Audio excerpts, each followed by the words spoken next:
Buenos días, vamos a continuar con nuestro estudio de Juan. Así que por favor acompáñenme a Juan 5.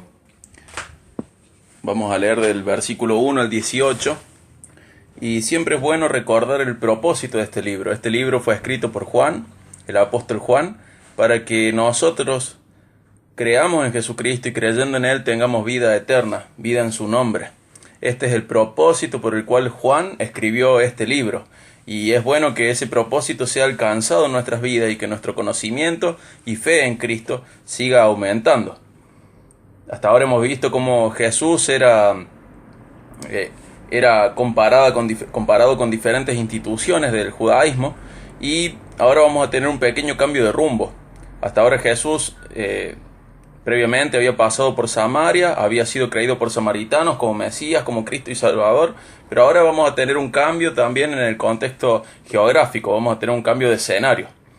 Vamos a leer del 1 al 18, dice así: Después de esto se celebraba una fiesta, quizás era la Pascua, una fiesta de los judíos, y Jesús subió a Jerusalén. Hay en Jerusalén, junto a la puerta de las ovejas, un estanque que en hebreo, en arameo judaico, se llama Betesda, que tiene 5 pórticos. En estos estaba en el suelo una multitud de enfermos, ciegos, cojos y paralíticos, que esperaban en el movimiento del agua, porque un ángel del Señor descendía de vez en cuando al estanque y agitaba el agua, y el primero que descendía al estanque, después del movimiento de agua, quedaba curado de cualquier enfermedad que tuviera. Estaba allí un hombre que hacía 38 años que estaba enfermo. Cuando Jesús lo vio acostado allí y supo que ya llevaba mucho tiempo en aquella condición, le dijo: ¿Quieres ser sano? El enfermo le respondió: Señor, no tengo nadie que me meta en el estanque cuando el agua es agitada, y mientras yo llego, otro baja antes que yo. Jesús le dijo: Levántate, toma tu camilla y anda. Y al instante el hombre quedó sano y tomó su camilla y comenzó a andar. Pero aquel día era día de reposo. Por eso los judíos decían al que había sido sanado: Es día de reposo y no te es permitido cargar tu camilla. Pero él les respondió: El mismo que me sanó me dijo: Toma tu camilla y anda. Le preguntaron: ¿Quién es el hombre que te dijo toma tu camilla y anda? Pero el que había sido sanado no sabía quién era, porque Jesús, sin que se dieran cuenta, se había apartado de la multitud que estaba en aquel lugar. Después de esto, Jesús lo halló en el templo y le dijo: Mira, has sido sanado, no peques más, para que no te suceda algo peor. El hombre se fue y dijo a los judíos que Jesús era el que lo había sanado. A causa de esto, los judíos perseguían a Jesús porque hacía cosas en el día de reposo. Pero Jesús les respondió: Hasta ahora mi Padre trabaja y yo también trabajo.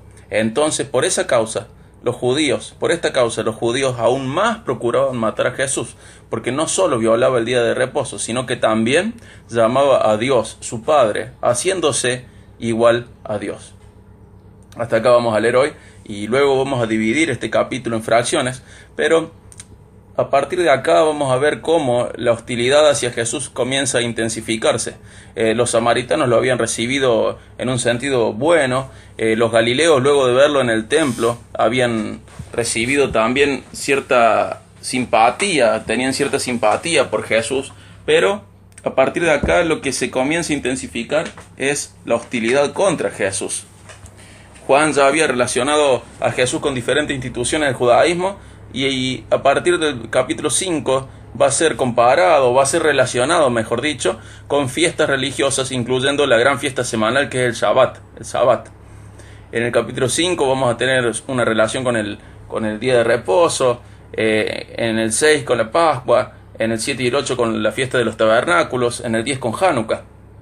Juan comienza a mostrar a Jesús siendo juzgado una y otra vez por sus contemporáneos religiosos. En todos estos juicios informales hay testigos que dan fe de cómo es Jesús. Finalmente, a lo largo del Evangelio según Juan, será hallado inocente, pero condenado a muerte y ejecutado. Ahora vamos a leer de nuevo del 1 al 4, haciendo una salvedad. En los mejores manuscritos, en los manuscritos más antiguos, la segunda mitad del 3 y el versículo 4 no están, así que no los voy a tener en cuenta, ya que se considera que han sido agregados posteriormente a la escritura del Evangelio de Jesús según Juan. Así que la segunda mitad del versículo 3 y todo el versículo 4 no lo voy a tener en cuenta. Del 1 a la primera mitad del 3 dice: Después de esto se celebraba una fiesta, que quizás era la Pascua de los judíos, y Jesús subió a Jerusalén. Hay en Jerusalén, junto a la puerta de las ovejas, un estanque que en hebreo, en arameo judaico, se llama Betesda, que significa casa de misericordia, que tiene 5 pórticos. En estos estaba en el suelo una multitud de enfermos, ciegos, cojos y paralíticos. Vemos aquí una multitud de personas necesitadas, incapaces de satisfacer sus necesidades de manera real. Ellos en realidad vivían de la misericordia y de la gracia de otros. Eran miserables, eran despreciables, ellos no podían asearse, no podían trasladarse. Gran parte de ellos estaba confinada a ese lugar o estar simplemente abandonados allí. Dependían de lo que la gente les diera. Ellos vivían una vida que realmente es una agonía. Ellos vivían una vida muy triste, muy miserable, muy despreciable.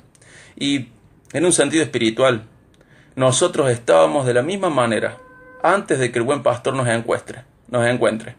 Antes de que Jesús nos encontrara, nosotros estábamos en una misma manera. Estábamos espiritualmente miserables, despreciables, sin poder hacer nada por nosotros mismos, sin vivir realmente, viviendo una agonía. Y por favor acompáñenme a Efesios 2, 1 al 3. En Efesios 2, 1 al 3, Dios a través de Pablo nos va a enseñar algo muy importante.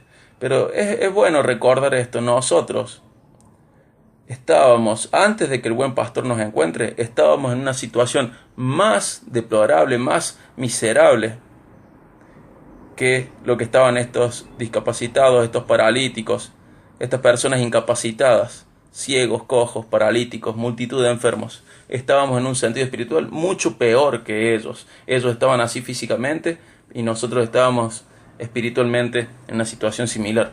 Efesios 2, 1 al 3 dice: Él les dio vida a ustedes, que estaban muertos a causa de sus delitos y pecados, en los cuales anduvieron en otro tiempo según la corriente de este mundo, conforme al príncipe de la potestad del aire, el espíritu que ahora opera en los hijos de desobediencia.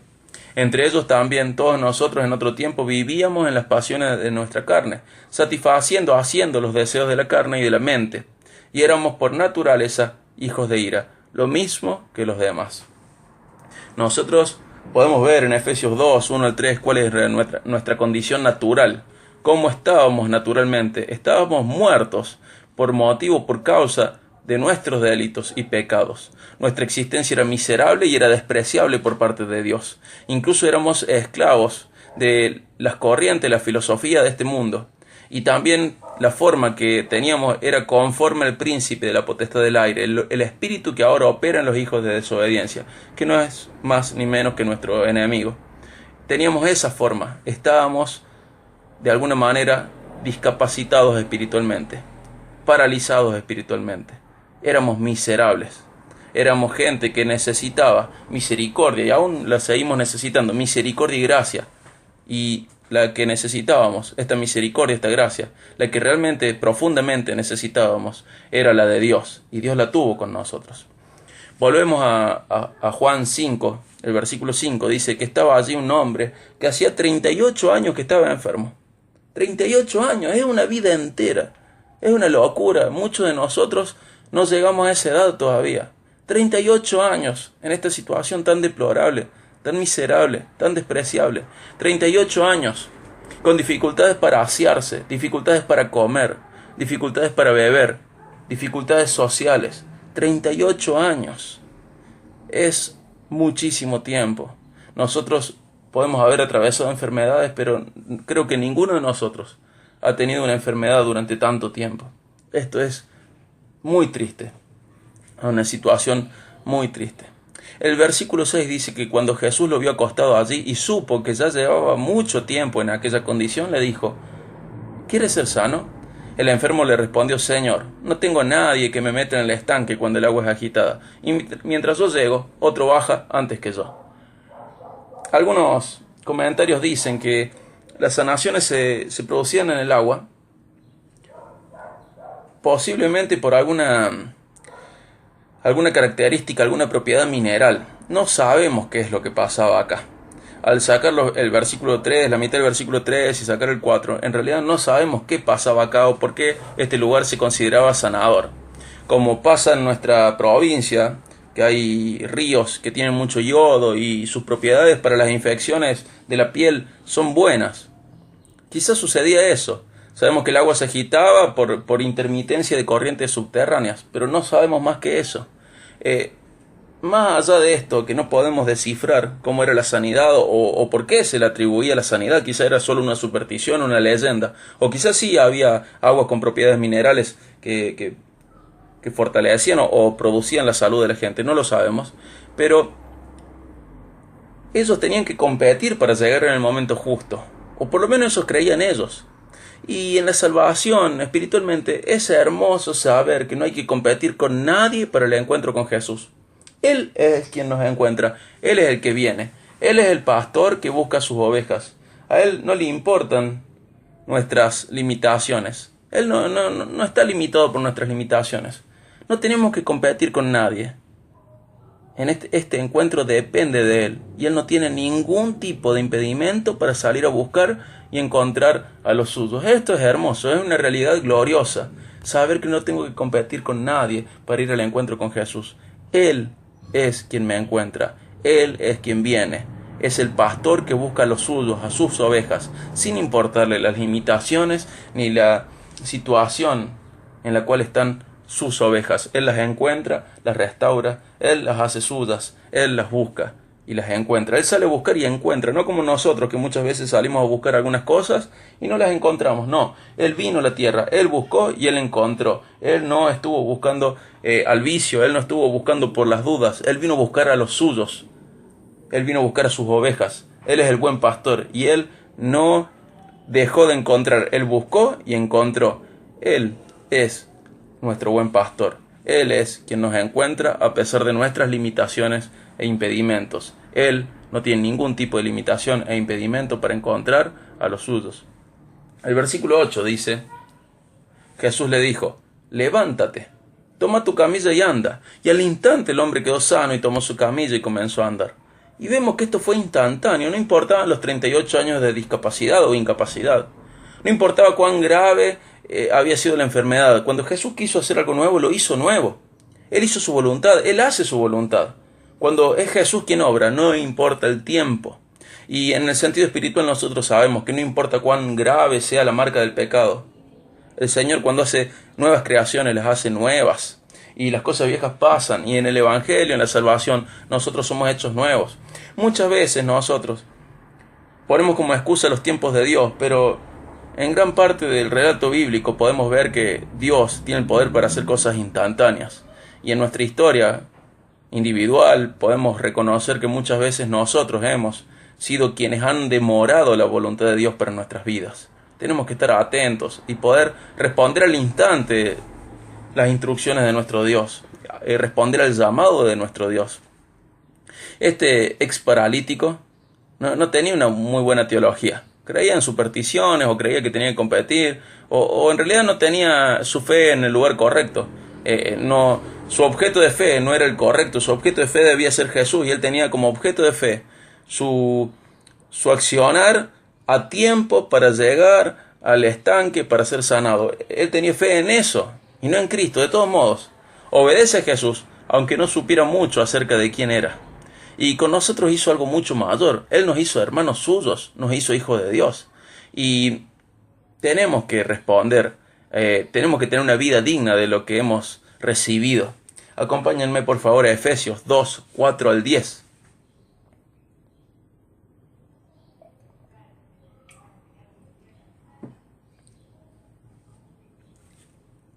Efesios 2, 4 al 10. Pero Dios, que es rico en misericordia, por causa del gran amor con que nos amó, aun cuando estábamos muertos por nuestros delitos y pecados, en nuestros delitos y pecados, aún así, nos dio vida juntamente con Cristo. Por gracia ustedes han sido salvados. Y con Él nos resucitó. Y con Él nos sentó en los lugares celestiales en Cristo Jesús, a fin de poder mostrar en los siglos venideros las sobreabundantes riquezas de su gracia, por su bondad para con nosotros en Cristo Jesús. Porque por gracia ustedes han sido salvados por medio de la fe. Y esto no procede de ustedes, sino que es don, es regalo de Dios. No por obras, para que nadie se gloríe, porque somos hechura suya, creados en Cristo Jesús para hacer buenas obras, las cuales Dios preparó de antemano para que anduviéramos en ellas. Este milagro que ha hecho Jesús, este milagro que ha hecho Dios por su misericordia, por su bondad, por su gracia, es mucho mayor que el milagro que realizó con el paralítico.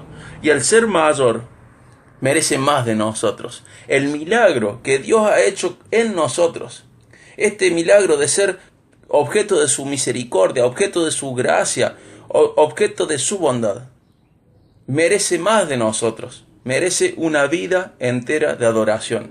Merece que nuestra vida sea un sacrificio vivo, agradable, santo para Él, aceptable para Él. Este milagro, con la magnitud que tiene, merece de nosotros una respuesta, y esa respuesta debe ser una vida de adoración, de buscar sujeción constante, de buscar agradarle constantemente a nuestro Dios. Esto no debería frenar nunca. Nunca deberíamos perder de vista el milagro que se ha realizado en nosotros, en el cual Jesús nos hizo hermanos suyos y nos hizo hijos de Dios, en el cual Dios nos justificó y nos adoptó para que fuéramos inocentes a sus ojos y fuéramos sus hijos, aun siendo adoptivos, sus hijos, y contar con la bendición que ganó, la bienaventuranza que ganó y recibió Cristo, y nosotros ser coherederos juntamente con Cristo de estas bendiciones. Y volvemos a finalizar, leemos de nuevo el 8 y vamos a leer hasta el 10. Dice: Jesús le dijo: levántate, toma tu camilla y anda. Y al instante el hombre quedó sano, tomó su camilla y comenzó a andar. Pero aquel día era el día de reposo. Por eso los judíos decían al que había sido sanado: es día de reposo y no te es permitido cargar tu camilla. Aquí podemos ver una falta de empatía gravísima. Ellos le dieron más importancia a la desobediencia a su tradición que a la vida restaurada de este ex paralítico. Debemos cuidarnos de no ser como ellos, como los fariseos. El pueblo de Dios debe ser empático. En Romanos 12:15 dice: gócense con los que se gozan y lloren con los que lloran. El cristianismo es una religión de empatía. Es la verdadera religión, es la religión de Cristo, en Cristo, a través de Cristo. Y dentro de todas las características que tiene, una es esta: el cristianismo es una religión de empatía. El pueblo de Dios debe ser empático. Nosotros tenemos que gozarnos con los que se gocen y llorar con los que lloran. Por otro lado, podemos ver el legalismo que brotaba, que fluía de los fariseos. Personalmente estoy convencido de que el legalismo no es amar la ley, sino que es amar legislar. Ellos amaban legislar. Ellos tenían dentro de sus tradiciones una tradición de transmisión oral, que era la Mishnah. En la Mishnah había 39 actividades prohibidas para el día de reposo, según su tradición. Esto no es Biblia, esto no es mandato de Dios, esto es doctrina de hombres. Ellos pusieron al nivel de las doctrinas de Dios sus propias doctrinas. Una de ellas dentro del Mishnah, por ejemplo, para que sepan lo profundo que era el legalismo de ellos, era que la persona durante el sábado, durante el día de reposo, no podía mover su silla, porque si movía su silla iba a marcar la tierra y podía considerarse como algo en lo cual ellos preparaban la tierra para ararla, para cosecharla, para sembrarla, para lo que fuera. Era mejorar la tierra. Si ellos marcaban la tierra, ya era mejorarla. Entonces estaba prohibido para ellos mover las sillas. Durante todo el Sabbat ellos no podían mover sus sillas, ni siquiera dentro de su propia casa. Esto es una locura. Ellos amaban legislar. Ellos amaban ocupar el lugar del juez legislador. Ellos ponían sus leyes. Y esto es una locura. Debemos estar atentos a nuestros corazones. Ellos amaban legislar, imponer su voluntad sobre la de Dios, prohibiendo cosas que Dios no prohíbe o aprobando cosas que Dios no aprueba. Y en lo personal también creo que el legalismo es otra forma de libertinaje. Es básicamente editar a Dios para un lado o para el otro. Y sabemos, hermanos, que Dios no necesita ser editado. Dios rechaza el soberbio, incluso si la soberbia se expresa creyendo que se tienen mejores ideas que las suyas. Guarda, porque el legalismo es decirle a Dios de manera soberbia que Dios y su ley está incompleta y que nosotros tenemos mejores ideas. Igual que el libertinaje. El libertinaje piensa que la ley de Dios tiene muchos sobrantes y el legalismo piensa que tiene faltantes. Y cualquiera de los dos desea editar la ley de Dios. Cualquiera de los dos desea ocupar el lugar del juez legislador. Cuidémonos, hermanos, del legalismo y también del libertinaje. Dios no necesita ser editado. Acompáñenme al versículo 11. Dice Juan 5, 11 y 12. Dice, pero él les respondió, el mismo que me sanó me dijo, toma tu camilla y anda. Le preguntaron, ¿quién es el hombre que te dijo, toma tu camilla y anda? Y sabemos quién es el único que tiene autoridad para hacer este tipo de cosas. Dios. Dios tiene autoridad para legislar lo que es posible y legal el día de reposo. Y también tiene autoridad para hacer las cosas nuevas. El legalismo pone sus leyes a la par o encima de las de Dios. Pero aquel que era Dios hizo lo que estaba bien hacer un sábado. Aquel que es Dios lo hizo. Y tiene autoridad sobre la enfermedad y también tiene autoridad sobre el día de reposo. Vamos a ver algunas características del legalismo. Acompáñenme por favor a Marcos 7, 9 al 13. Evangelio de Jesús según Marcos, capítulo 7, versículos del 9 al 13.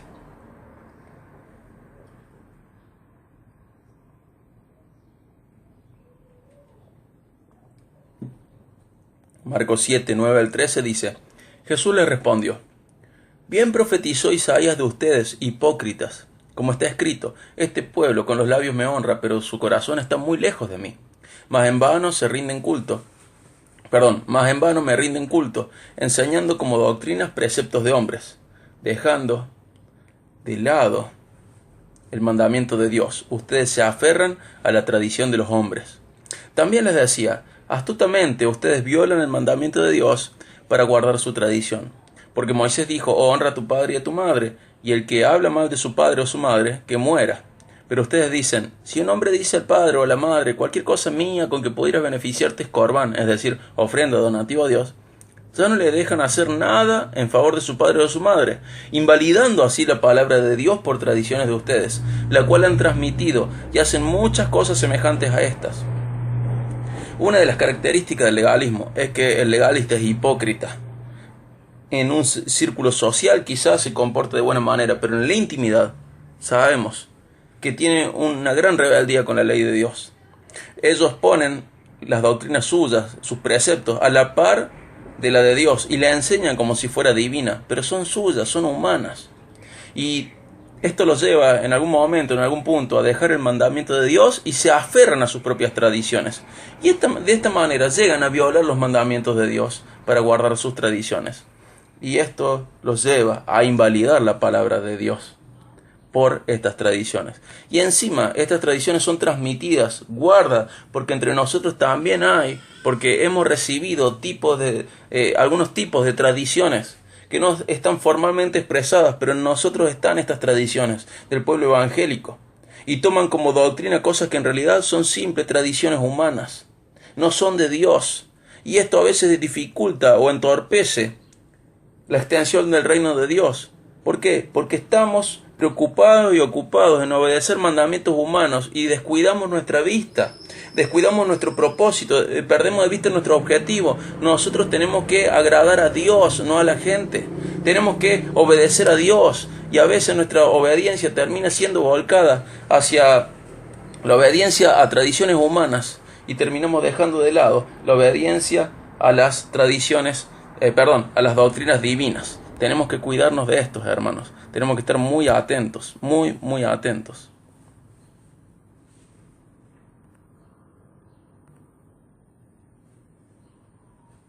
Vamos a buscar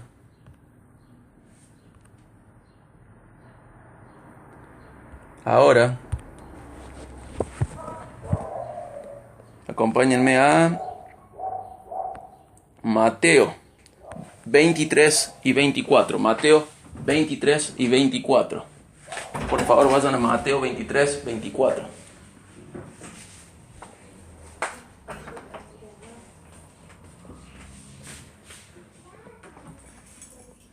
Fíjense cómo Jesús apunta a ellos y dice, guías de ciegos que cuelan el mosquito y se tragan el camello.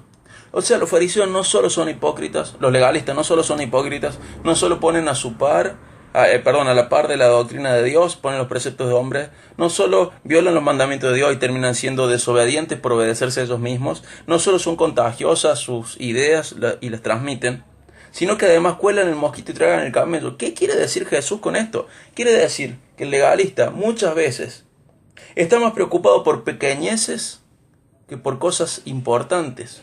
Y a veces el legalista tiene un juicio muy rápido por cosas que no están dentro de las prioridades, que pueden ser toleradas porque Cristo todavía no terminó su obra en nosotros.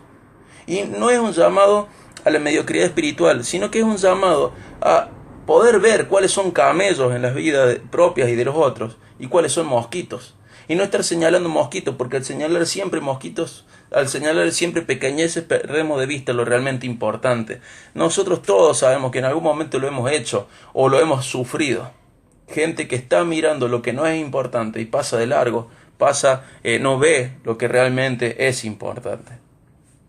Volvemos a Juan 5, vamos a leer el 13 y el 14. Juan 5, 13 y 14.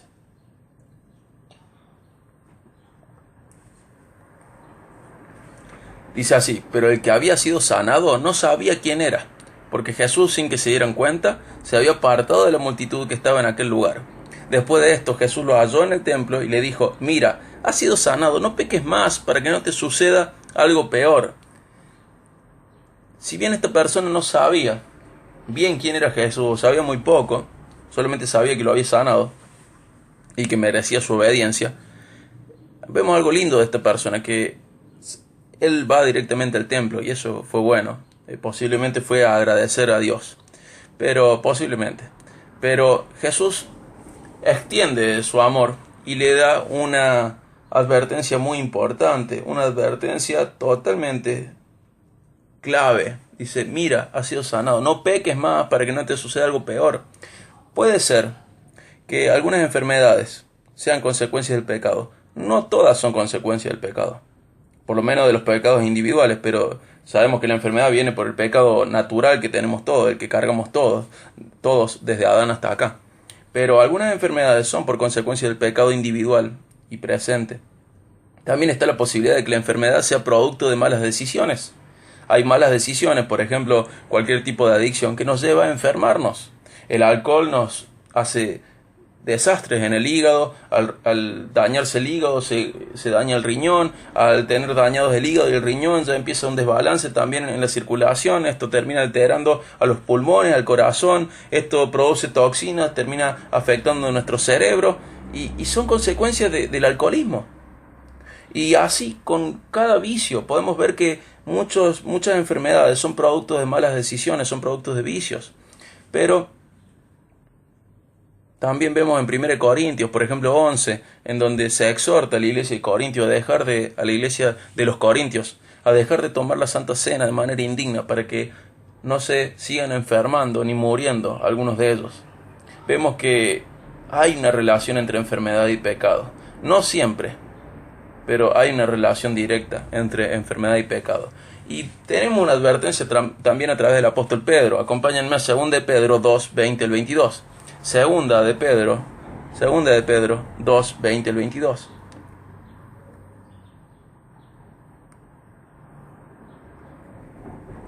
Dice así: porque si después de haber escapado de las contaminaciones del mundo por el conocimiento de nuestro Señor y Salvador Jesucristo, si después de eso de nuevo son enredados en ellas y vencidos, su condición postrera viene a ser peor que la primera. Pues hubiera sido mejor para ellos no haber conocido el camino de la justicia, que habiéndolo conocido apartarse del santo mandamiento que les fue dado. Les ha sucedido a ellos, según el proverbio verdadero: el perro vuelve a su propio vómito, y la puerca lavada vuelve a revolcarse en el cieno. Qué advertencia tan fuerte de parte de Pedro. Y qué expresión, qué conclusión que tiene Pedro con esto. Dice que si hemos escapado de la contaminación del mundo, luego por haber conocido a Cristo, y de nuevo volvemos a las contaminaciones del mundo, terminamos peor que antes de haberle conocido. Y no sabemos qué pasó con este paralítico, pero sí sabemos que Jesús le dijo: no vuelvas a pecar como antes, no peques más para que no te suceda algo peor. Hermanos, nosotros tenemos que abandonar nuestros pecados, porque no podemos seguir. Luego de haber conocido a Cristo, no podemos volver a enredarnos en las cosas de la vida antigua. debemos cambiar y debemos crecer en santificación también. Vamos a seguir con Juan, acompáñenme al versículo 15, vamos a leer Juan 5, 15 al 17. Juan 5, 15 al 17.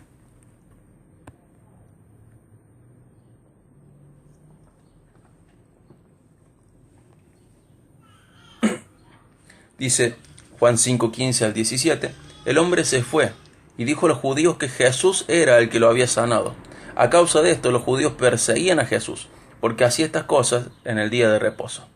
Pero Jesús les respondió, hasta ahora mi Padre trabaja y yo también trabajo. Esto es hermoso. Nosotros sabemos que en el séptimo día de la creación Dios reposó, pero no reposó de todo. Él siguió sustentando todo, Él siguió trabajando, reposo de crear. Y vemos que Jesús y el Padre trabajan. Y esto nos debería llevar a nosotros a ver, a prestar atención, a observar. ¿Le estamos viendo trabajar? Porque ellos lo siguen haciendo. Tenemos que abrir los ojos. Ellos siguen trabajando aún hoy. Y eso es hermoso. Sabemos que ellos siguen trabajando en nosotros, entre nosotros. Y podemos sumarnos a su trabajo. Seguimos en Juan 5. Voy a leer el 18. Dice, entonces por esta causa los judíos aún más procuraban matar a Jesús, porque no solo violaba el día de reposo, sino que también llamaba a Dios su propio Padre, haciéndose igual a Dios. ¿Vemos? Jesús era objeto del deseo de muerte de parte de esta gente. ¿Por qué? Porque Jesús no cumplía con sus tradiciones sobre el sábado. Ellos querían matarlo porque Jesús no cumplía con las tradiciones de ellos sobre el sábado. Querían matarlo por blasfemia también, por hacerse llamar Dios, aunque ellos ponían sus palabras por encima de la palabra de Dios. Fíjense que esto es una paradoja. Los que se estaban poniendo en lugar de Dios, poniendo su palabra, sus preceptos a la par de los de Dios, incluso a veces arriba de los de Dios, eran ellos sí que eran blasfemos. En cambio Cristo tenía toda la autoridad porque Él es Dios. Entonces Él sí es Dios. Y Él hace lo mismo que Dios porque Él mismo es Dios. Nosotros también podemos ser víctimas de otros, incluso de sectores religiosos, por hacer la voluntad de Dios. Y tenemos que saber que Juan escribe esto a sus primeros lectores, para que lo leyeran en la situación en la que estaban, y ellos estaban en una situación de persecución. Juan quiere que sus lectores, ahora perseguidos, sepan que Jesús también sufrió lo mismo. Y Pablo, si después quieren revisar, Pablo hace lo mismo en 1 de Tesalonicenses 2. Ellos quieren que sepan, ellos quieren que los cristianos sepan que así como ellos están sufriendo persecución en este mismo momento, Jesús la sufrió. Jesús la sufrió. Fíjense, por ejemplo, lo que dice Juan 15:20. Dice, acuérdense de la palabra que yo les dije. Un siervo no es mayor que su Señor. Si me persiguieron a mí, también los perseguirán a ustedes. Si guardaron mi palabra, también guardarán la de ustedes. Fíjense que Jesús, por un lado, nos avisa de que por seguir su palabra vamos a ser perseguidos, pero por otro lado también nos alienta porque nos dice que hay gente que va a guardar nuestras palabras, que deberían ser las palabras de Jesús. Pero vemos que el cristiano está acompañado por dos cosas, por persecución y por fruto. Está acompañado por discipulado y también está acompañado por persecución. Y si nuestro mayor, nuestro Señor sufrió esto, ¿cuánto más nosotros los siervos? Si lo persiguieron a Él, también nos van a perseguir a nosotros. Y esta persecución también puede venir de parte de los sectores religiosos contemporáneos a nosotros.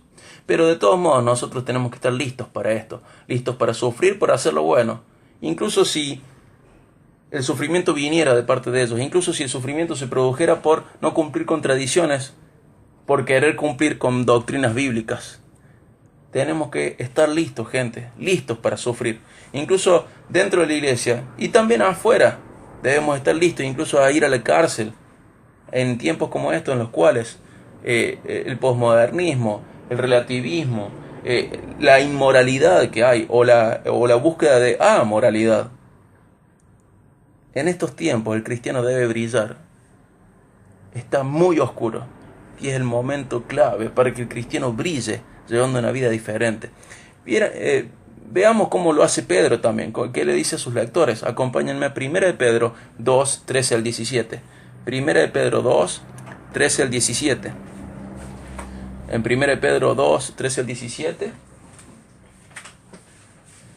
Dice: ¿y quién les podrá hacer daño a ustedes si demuestran tener celo por lo bueno? Pero aun si sufren por causa de la justicia, esto es rectitud, dichosos son. Y no tengan miedo por temor a ellos, ni se turben, sino santifiquen a Cristo como Señor en sus corazones, estando siempre preparados para presentar defensa ante todo el que les demande razón de la esperanza que hay en ustedes. Pero háganlo con mansedumbre y reverencia, teniendo buena conciencia, para que en aquello en que son calumniados sean avergonzados los demás, los que hablan mal de la buena conducta de ustedes en Cristo. Pues es mejor padecer por el bien, si así es la voluntad de Dios, que por hacer el mal. Pedro nos dice lo mismo que nos dice Jesús, que nos dice Pablo. Tenemos que estar dispuestos y listos para sufrir por el Evangelio. Tenemos que estar listos para esto. Muchas veces creo que estamos enfermos de hedonismo. Estamos enfermos de esa filosofía que busca placer y vemos al sufrimiento como algo incompatible con lo correcto. Entendemos que si sufrimos es porque algo está mal y no entendemos que el cristianismo es una religión en la cual se sufre. El cristianismo está acompañado de sufrimiento. El sufrimiento a veces es persecución externa, pero muchas veces el sufrimiento es persecución interna. El hedonismo choca contra el cristianismo. El hedonismo busca su propio placer y determina si es un servicio o una actividad para el hedonista, y lo determina como si le da placer o no. Y el cristianismo no tiene como máximo valor al placer. El cristianismo tiene como máximo placer la gloria de Dios. Y estamos tan enfermos de hedonismo que a veces somos indisciplinados en las disciplinas espirituales básicas: la lectura de la Biblia, la oración, la congregación, el servicio, el ofrendar. Como estas cosas a veces no nos dan placer, directamente no las hacemos. Y somos tan débiles, somos tan flojos, somos tan hedonistas que fallamos a la hora de leer la Biblia porque a veces no nos causa placer. No oramos porque no tenemos el placer suficiente en la oración. No nos congregamos porque a lo mejor nos tenemos que levantar un poquito más temprano, o tenemos que dejar de lado la siesta, o tenemos que dejar de lado un almuerzo familiar. Fallamos en el servicio y fallamos en la ofrenda también, porque medimos las cosas según el placer que nos produce. Pero nuestros hermanos bíblicos, Pedro, Pablo, Juan, nuestro hermano mayor, Cristo, nos enseñan otro camino de agradar a Dios en lo que Él nos pide, incluso si eso lleva a sufrir, incluso si ese sufrimiento es persecución interna o externa, si es religiosa o si es secular y pagana, o si es individual e interna de nosotros. Nosotros tenemos que estar listos para sufrir. Nosotros admiramos a los cristianos que promovieron la abolición de la esclavitud. Y decimos: qué hermosa esa gente, cómo se paró en la sociedad y estuvo dispuesta a sufrir y dio su vida con tal de que la esclavitud fuera abolida. Pero nosotros estamos dispuestos a lo mismo. ¿Estamos dispuestos a sufrir por hacer lo bueno? ¿Estamos dispuestos, como nuestro maestro, a sufrir y a ser amenazado de muerte y finalmente condenado a muerte y ejecutado con tal de agradar a Dios, aunque esto lleve a desagradar a los hombres? ¿Estamos dispuestos a sufrir por hacer lo bueno?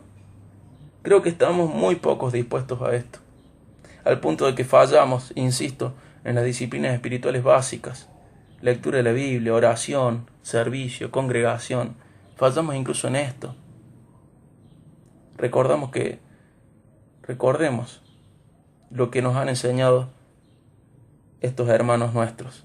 Recordemos lo que han sufrido. Y recordemos también, y tengamos esperanza y consuelo en esto también, que no estamos solos en el sufrimiento por hacer lo bueno.